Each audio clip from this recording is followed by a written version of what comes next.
Welcome aboard, cosmonauts. My name is Cosmic Oceans.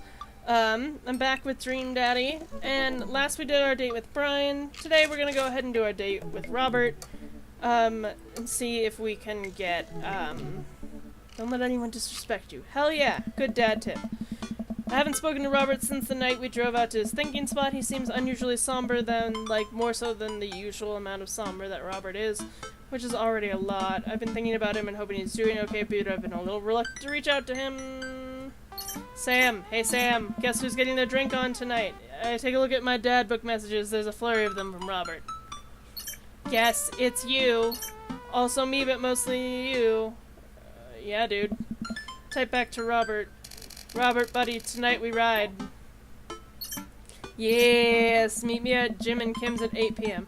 Not that I'm unappreciative, but I think this is the first time that Robert's given me more than an hour's warning before hanging out. Amanda! Amanda pops her head into the hallway, music I don't recognize blaring from her room. What's up?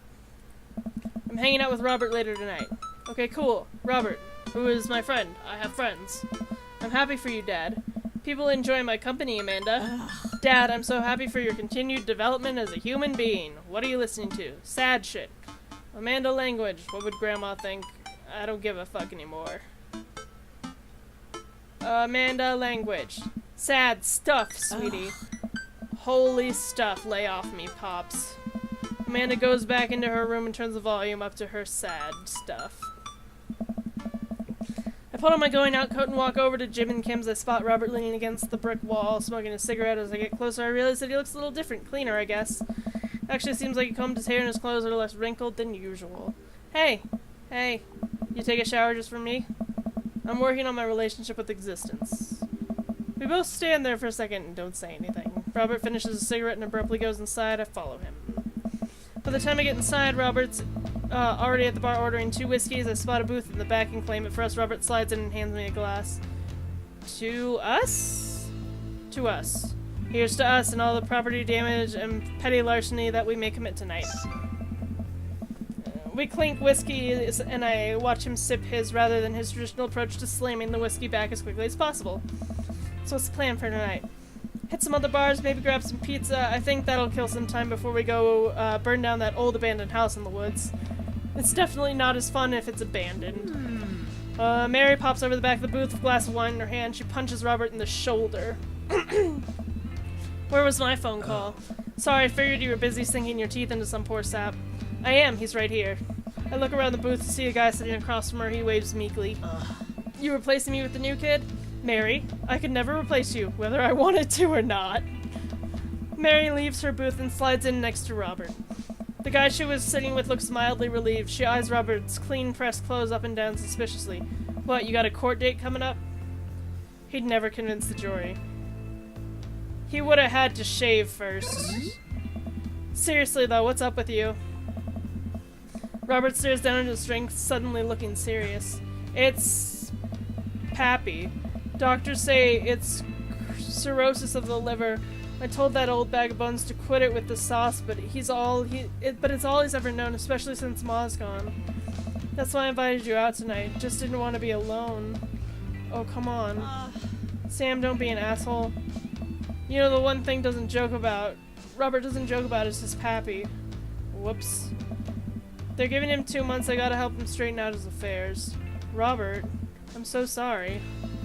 Robert takes a long look at his whiskey, eyeing it in the dim glow of the bar's lights. I look at his life and then I look at mine, and I know history is just doomed to repeat itself. Oh my god.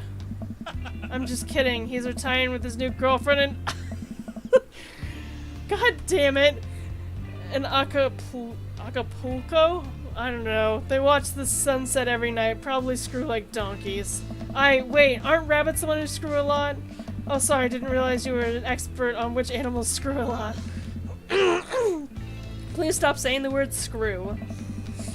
Robert finishes his drink and slides it away from him, and he gets up out of the booth. Me and Sam are gonna hit the bricks. You coming with us?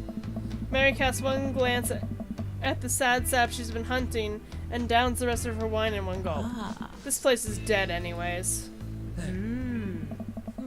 We exit the bar and find the typical empty streets filled with small crowds of people. At the front is a guy with a really, deliberate attitude and bad posture. He carries a lantern that shines up at his face for dramatic effect. What's going on? Looks like it's one of those walking ghost tours. They do that in this part of town all the time. I've always wanted to do one of those. You know all of the stories are fake, right? Pretty much all of my stories are fake. This is research. Hey. Robert makes a beeline towards the group, towards the back of the group. He turns around when he notices that I'm not following him. Come on. We can't just crash it, can we? Don't be such a square, Sam. Just act like you belong. Robert slides up to the tour group. I reluctantly fall in a step behind him. Well, here goes nothing. Hey, it was in this place in 1694 that the most infamous witch trials were held. To date, To date, we do not know if the people burned at the stake were actually witches, but it is widely reported that their ghosts still haunt this hapless dive bar to this very day. It was actually 1692. What? And the site was over by the coffee shop down the road. I'm sorry, who are you? Daniel McSturgis, ghost historian. And this is my colleague, Dr. 80s reference? Loomis, paranormal investigator extraordinaire. We're touring America's most haunted locations as research for our new book. You may have seen our guest cameo on Paranormal House Hunters Extreme Edition. A couple of people in the group start nodding. Man, Robert's good at this. Are you guys part of the group? I don't remember seeing you at the first stops. We like to keep a low profile, easier to catch ghosts that way. They've definitely been here, been standing next to them the whole time. Thank you, random lady who I do not know. As I was saying, the epicenter of paranormal activity can be found at the Coffee Spoon over there. The man who runs it has been plagued by hauntings since he signed the lease. Damn near driven him mad. But whatever you want to say, it's cool, I guess it's your tour. Man, didn't know that about Matt. He's lying, Sam. Wait, Robert's making this up. He is.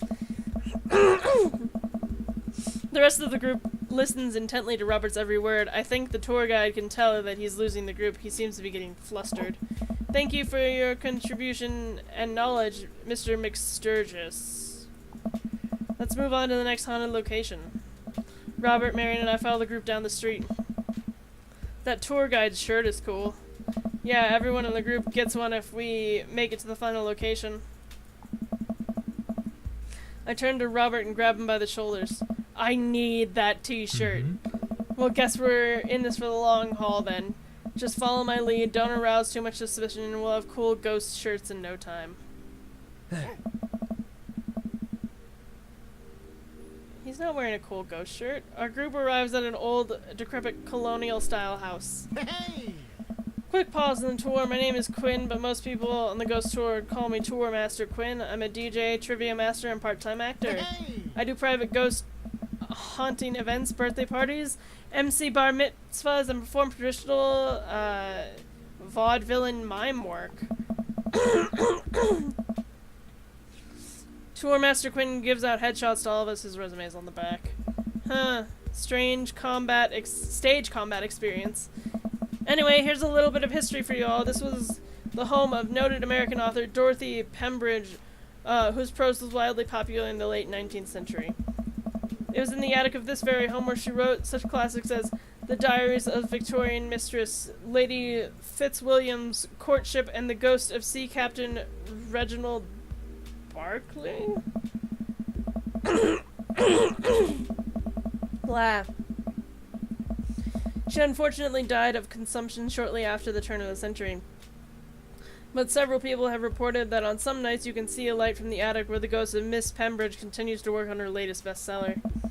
I guess you could say that she was consumed by her work. I am sad.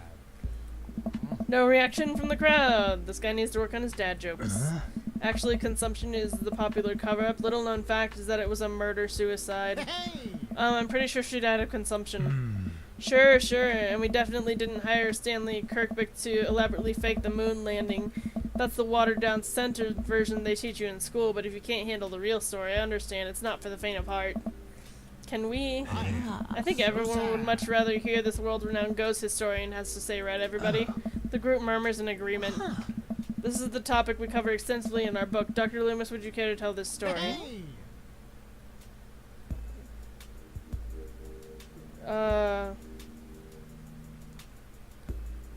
Go with something I know?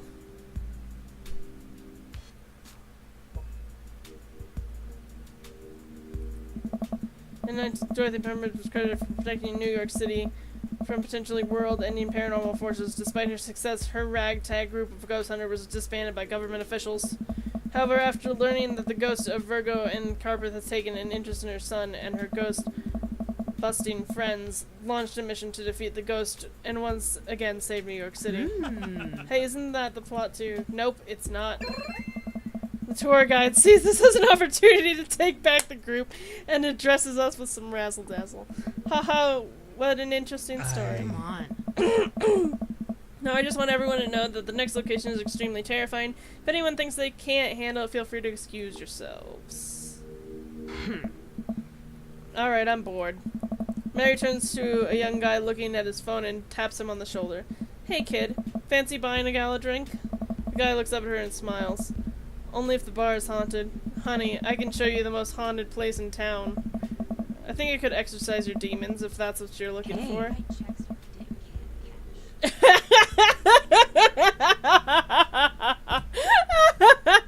Don't write checks your dick can't cash, kid. His eyes go wide. Mary salutes me and Robert. She suddenly pulls me into a hug and murmurs into my ear. When you've known Robert for as long as I have, you know when something's wrong. Keep an eye on him for me tonight, okay? Sure, Mary. Good man. Mary pats me on the back and pulls away. She takes the guy's hand and leads him down the street. Hey. Take it sleazy, fellas. God help that poor soul. Mary or the kid. Both. Hey. Our last stop, the burial ground, is such a hotbed of horrifying paranormal activity that I'm not even sure where to begin. There's the wailing ghost of the Wharfman, the vampire of Maple Bay, the children of the moonlight. What about the Dover ghost? By this point, the tour guide is clearly irritated with us. What about it? Oh, nothing. I just think it would be a crime to come all the way out to the cemetery, the actual origin of one of New England's most notorious paranormal entities, and not even mention the infamous Dover ghost. That's not a real thing. That is absolutely not a real thing. I think someone needs to brush up on their paranormal history.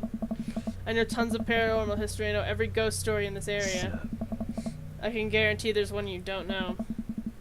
Robert looks over at me and smiles. Oh. Would you folks care to hear tell of how Loomis and I met? Whoa. No. The entire group shushes the tour guide. I'm so sad. Okay, fine. Tell the story. Oh. Well, it was a dark and stormy night. I wasn't always a paranormal investigator. Way back when, I was just a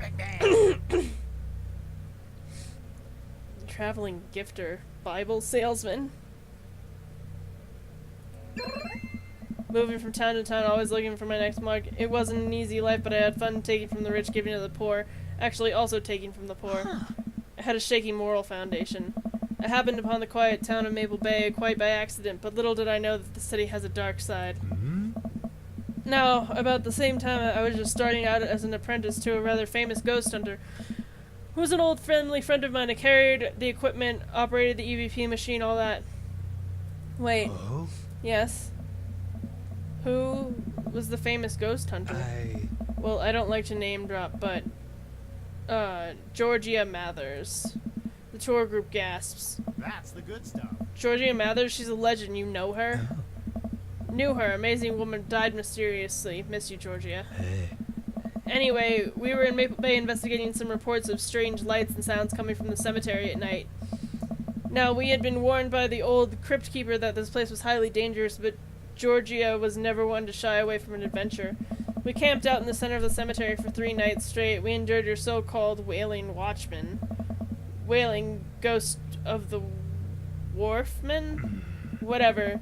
Your stupid vampire was just a teenager in mask, but the Dover ghost, man, tell him, Loomis. Oh. So there I was, just walking back to my hotel after a long day of working a couple of short cons. Classic pigeon drop scam, putting out feelers for a ripe deal. I was going to steal a baby, probably. Would have made me rich. Found myself walking past this very cemetery. Now, I was never a very superstitious man, but something seemed off. I could hear some sort of commotion deep within the graveyard and felt compelled to investigate. And thank God you did. Georgie and I were conducting a seance in the mausoleum. At first, things were pretty normal, but after about an hour, everything went south. Playing back the EVP meter, we were able to hear a single word. Run. The air suddenly went cold. Something was very, very wrong. I just knew we weren't alone. We started to hear this faint, distant scraping noise like something being dragged across the ground. It got louder and louder until it was deafening, some kind of demented howl. And then I felt it, something, grabbing my ankle. Robert has the whole crowd, hook, line, and sinker. You could hear a pin drop. I've only cried twice in my life. Once was at the birth of my daughter, the other was when that thing started dragging me. I wasn't sure where it was taking me, but I knew it was no place I wanted to go. I was so sure I was going to die. The moment I crossed the gate into the cemetery, I heard this god-awful screech, and I ran into the mausoleum just in time to see a man being pulled across the floor by my god. To this day, the mere thought of it ties my stomach into knots. It looked like a man, but I glanced at Robert. Like someone who didn't know what a man was supposed to look like, tried to put one together. The arms were too long, its eyes glowed red, it was like a walking shadow. What I do, with any good person I would do, I lunged for, shoot, what was his fake name again?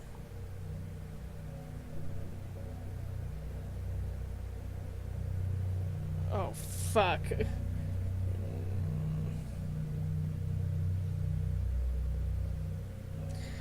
Oh no. Oh no, guys. Was it Daniel? Or was it David?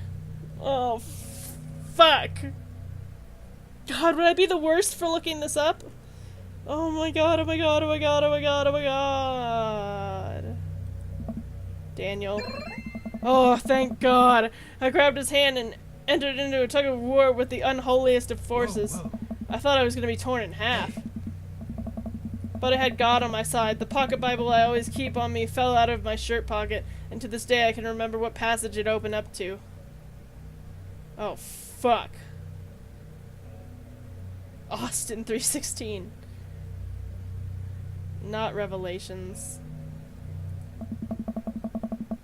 Then shall the dust return to the earth as it was, and the spirit shall return unto God who gave it.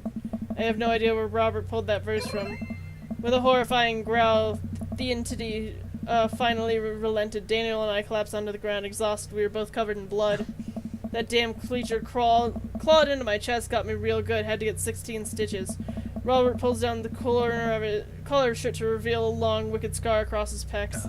And that's how I got this scar. I followed Georgie and Mathers to the end of the earth. We faced exorcisms, demons, poltergeists, and threw our equipment across the room. But I had never seen Georgie so scared. She was never the same after that, and neither was I.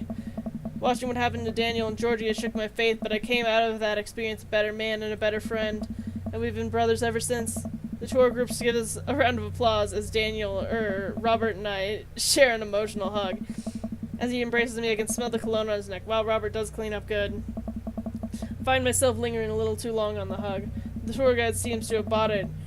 Even he's wiping a tear from his... Even the tour guide. Wait, no. Yeah. He's wiping a tear from his eyes. Thank you. It's an honor to be able to share our story. Be sure to watch out for our book.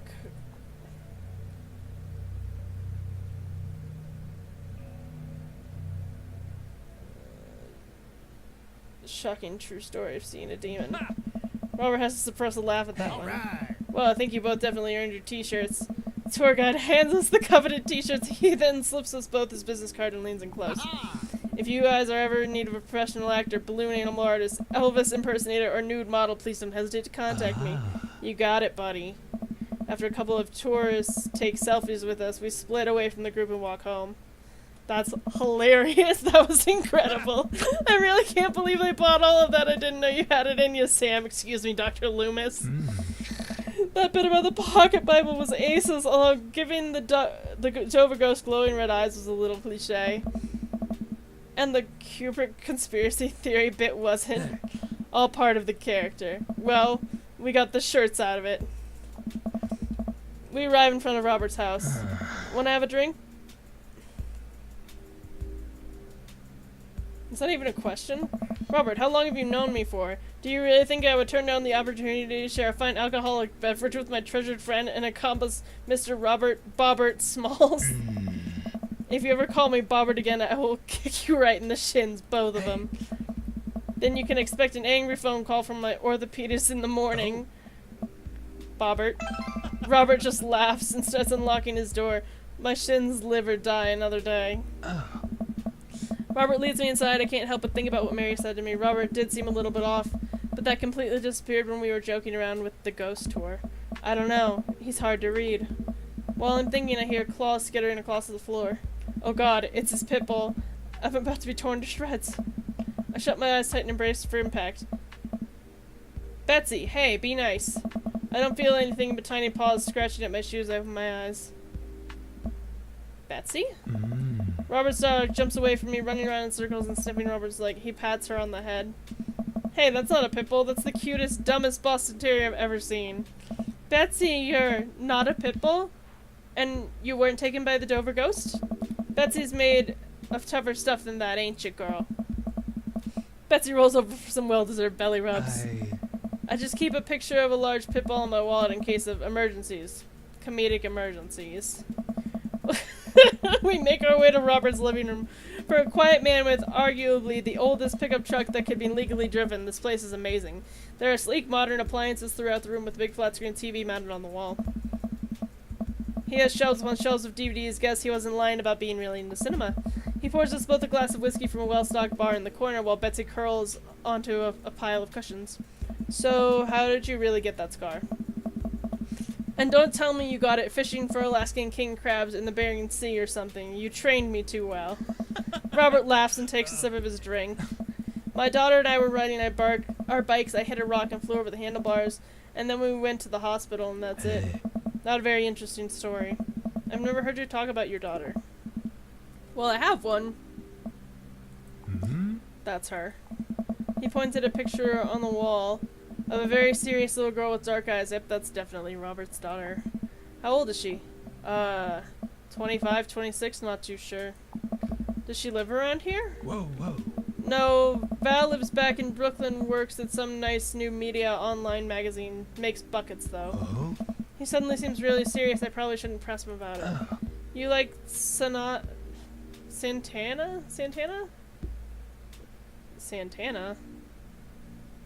Yeah. Robert puts on Santana and takes a seat on the couch next to me. He suddenly downs his drink in one gulp.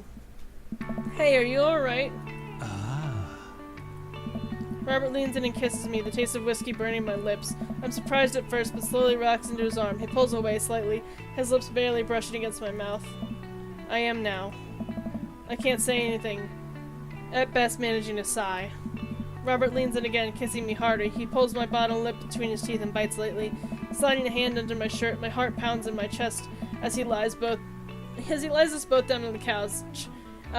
He kisses a trail down my neck, his teeth grazing my skin. Wait. It's not that. Robert bites down and I have to stifle a moan. Stop. Robert stiffens up and pulls away. No biting? No, I'm more than okay with that. Something's up. Robert runs a hand through his hair and looks away. I'm fine. I've been kind of stressed out. Tired, not a big deal. Listen, I want this as badly as you do, but I know something's wrong. I need to make sure that you're okay. Robert stares at the ground. You don't know me that well, son. I'm not a good person. He takes a deep breath. I spent my whole life only taking, and now here I am, an old, broken man sitting on top of a pile of everything I've ever taken, alone. But I want to know you. You don't have to keep hiding behind fake stories and acting like you don't have feelings. He sighs heavily. It's Val. She's visiting tomorrow. She wants to patch things up. Are you... I'm sorry, but... Is this a bit... No. When was the last time you saw her? 3, 4, I think... months? Years. I sit up straight. Jesus, Robert, what happened between you two? I don't want to talk about it. Robert and I sit in silence, neither of us wanting to look at each other, both of us unsure what to do next. Fine. Things were already bad between us. I cared about her. I always did. Things just got in the way, and before I knew it, she was leaving for college, wanting nothing to do with me. Marilyn and I moved out here to settle down. We thought it would help us to get away from all the distractions, all the money, the drinking. But the temptation gets to you. I tried to be better, but I just couldn't. And then the accident changed everything. I think every day about how she must have died hating me. I never became the better man that she wanted me to be, the one she always saw in me. She was the last thread Val and I had connecting us together. I didn't know that when I lost my wife I was going to lose my daughter too. Robert. I spent so much time chasing after things I thought were going to make me happy that I ruined my only real chance at happiness. Now my wife is dead and my daughter hates me. And then I convinced myself that he just was vaguely in my direction, was going to make me happy. Why do I even try anymore? I'm so sorry. I know how hard it is to... No, you don't. How could you possibly know how this feels? You did everything right. Your daughter loves you. You're a good person. I was a terrible husband and I'm an even worse father. I have no idea why she's even bothering to contact me now. I just know that I'm gonna fuck it all up like I always do. I'm broken. I shouldn't even go. Robert puts his head in his hands. Tell him what he needs to hear. Nothing is going to change until you do. Robert pauses. He looks at me. There are a lot of things in my life that I regret, that I wish could take back or do over, and it hurts so much to know that I can't. But what I can do, and what you have the privilege of doing tomorrow morning, is waking up and trying to be a better person that you were the day before. Things aren't going to fix themselves tomorrow or the next day, and patching things up with Val isn't going to solve all of your problems either. But nothing is going to change if you don't, and you can't love anyone else until you stop hating yourself. And you're right, I don't know you that well. But you have the same capacity for good that we all have, and I know you can find it. Val's giving you a chance, don't waste it. But, Robert, listen to me. It's going to be okay. But, I lean over and embrace Robert, pulling him in as tightly as I can. He buries his head into my shoulder, hugging me back. It's going to be okay. I place a hand on the back of his head and stroke his hair. He shudders, then sobs. I realize that he's crying. Thank you. We stay there for a while, holding each other. We both eventually drift off to sleep. Oh, oh.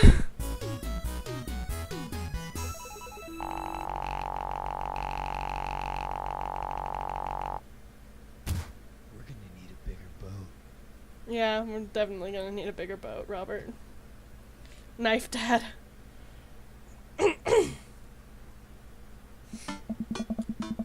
Okay, cool. It's the feds. Ugh. Boop, boop, boop, boop, boop, boop, boop. Oh, there's Robert, okay. Okay. Alright.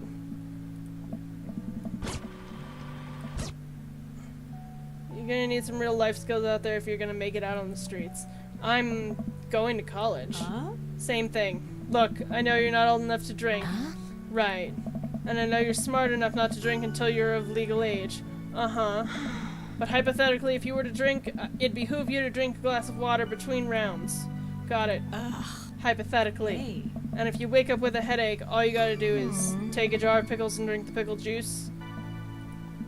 You're gonna be fine. What's going on here? Come on. Girl talk. Mary turns back to Amanda. Ah. Now let me tell you about how to deal with bad roommates. First thing to know, you get straight A's if they die during the semester. Mary! Ugh. Relax, it's a myth. Hey. Supposedly. Against my better judgment, I leave them be. I don't think I recognize that girl by the snack table. I should go say hello. Hi, I don't think we've met. Oh, we've met years ago. And I'm here for my revenge. You're Robert's kid, aren't you? Spot on. I guess that makes you Sam, huh? Yeah, it's nice to meet you. I'm glad Robert brought you along. He promised there would be free food, so that's kind of hard to pass up, and... Look, I don't know you, but Can I get real with you for a sec? My old man's real closed book, you know, me and him, we go a long way to go. You don't erase decades of neglect in a week, but you sure can get tired of staying angry about it. That kind of bitterness, it poisons you, I think. I'm too young for that. Anyway, lately he's been better, a lot better, and between him shaving for once and how much he talks about you, I get the feeling you have something to do with it. So, thanks. Robert means a lot to me. I'm glad he's getting better. Just keep an eye on him while I'm not around, okay? Or else. What? I'm kidding. Or am I? She's definitely Robert's kid. I don't know why I'm like this. I think it runs in the family. Amanda trots up to the conversation. Hey, I love your necklace. And your hair. And just, geez, your whole vibe is cool. Thanks. I like your jacket. My girlfriend collects pins too. Oh, this is my daughter Amanda. Amanda, this is Robert's daughter Val. Nice to meet you. I heard you're a photographer. Aspiring photographer. I'm going to school for it. You take pictures? Yes.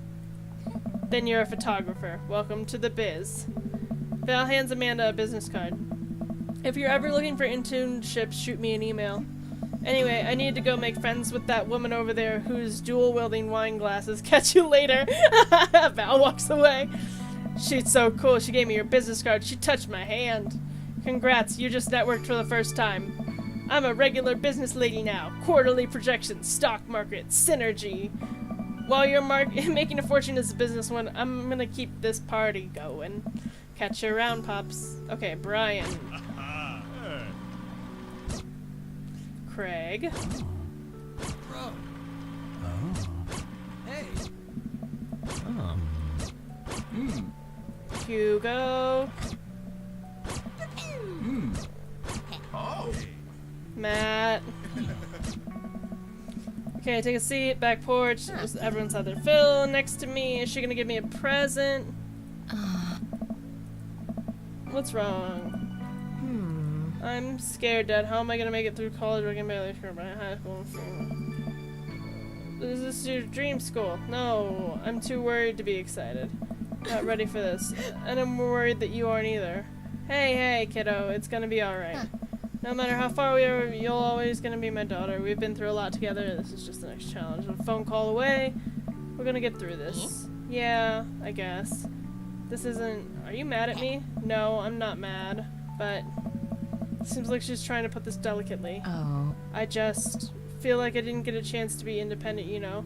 I love you, Dad, but I need space to be my own person. I didn't really get to do that growing up. I'm glad we're so close, but you can be my best friend all the time, and I can't be yours.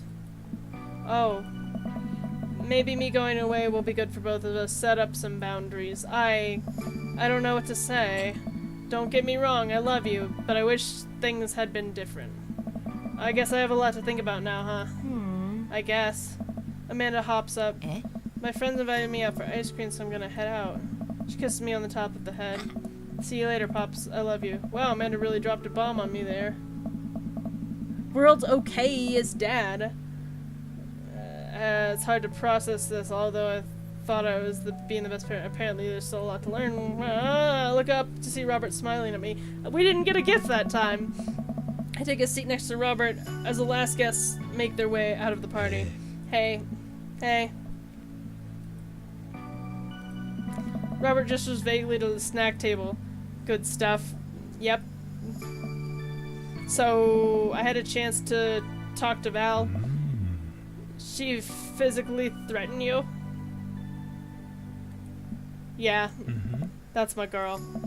She said you've been doing better. Trying to work on the vices. Also showered today. We sit in silence for a moment.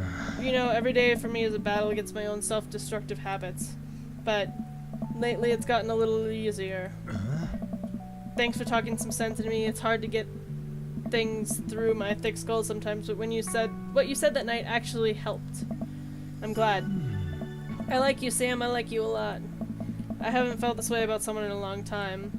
I lean in and kiss him for a moment before he pulls away.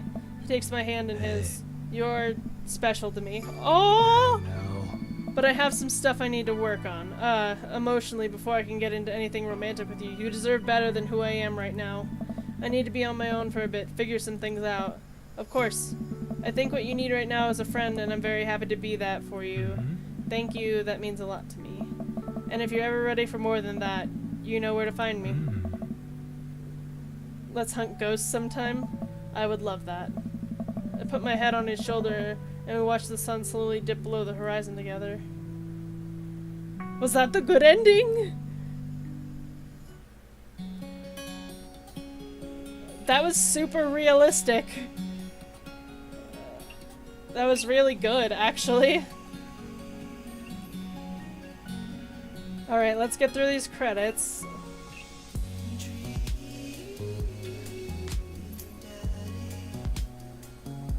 Aww!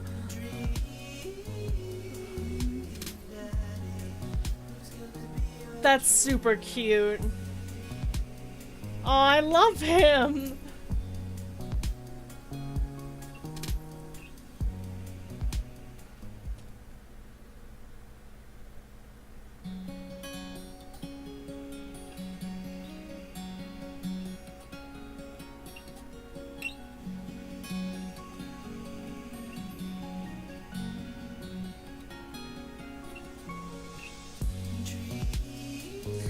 Okay.